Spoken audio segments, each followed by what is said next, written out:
திருதாலியம் தெரில எங்கள் தொட்டியில் விட்ட அந்த கெளுத்தி மீன் தான் பாருங்க போது பாருங்க. அதை விட்டு நீச்சல் அடிச்சு போயினே இருக்குதுங்க.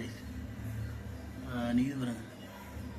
அதனால் கொஞ்சம் பெரிய மீன்லாம் இல்லை, நார்மல் சைஸ் மீன் தான் அது. இந்த ஃபோக்கஸ் ஆக மாட்டேங்குது.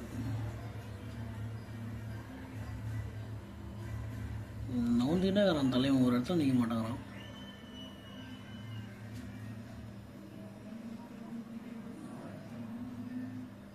ஏய் முன்னாடி அடி பார்க்குற,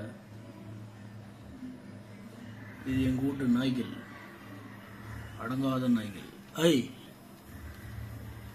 ஐய் ஐய் வாயா, அடங்க மாட்டேங்க. என்ன சவுண்டு கொடுத்தா தெரியுமா? ஓடி ஓட்டி ஓடியார பாருங்க.